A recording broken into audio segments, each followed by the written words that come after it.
Welcome back mga teknik sa aking YouTube channel. May panibago na naman akong idea sa inyong ibibigay. Ngayon mga teknik, bibigyan ko kayo ng idea kapag ka ayaw mag-charge ng e-bike battery ninyo. Halimbawa, napa-stock siya mga kateknik, ang volts niya ay bumaba sa 10 volts pababa or na drain, hindi yan mga kateknik mag-charge. Kasi mga teknik, halimbawa, ang isang battery sa apat na ito ay nag 10 volts, 11, 12 volts pababa, hindi yan mag-charge. Ang gagawin nyo lang mga teknik, i-charge nyo muna siya ng isahan.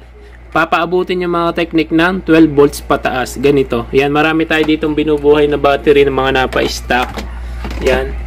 Ang gagawin lang mga teknik, yan, i-charge nyo lang siya ng isahan gamit itong charger, battery ng motor, smart charger. Yan, pang 12 volts na battery. Kapag ka mga teknik, nag 12 volts na lahat yan, 12 volts pataas, pwede nyo siya nang i-series na i-charge sa 48 volts, yung apat. Yan. Kaya dapat, itetester nyo muna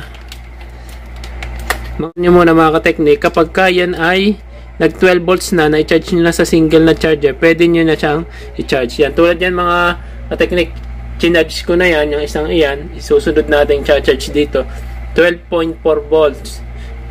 Kapag ka lahat ay 12.4 volts, basta 12.3, 12.1, gagana na yan. Kasi kung bababa ng 12 volts, hindi mag-charge kahit yung tatlong battery ay okay o yung dalawang battery ay okay. Mas mabuti kapag ka ay mag-charge ng battery ng e-bike nyo, i-tester nyo 1 by 1 kung ilan volts pa.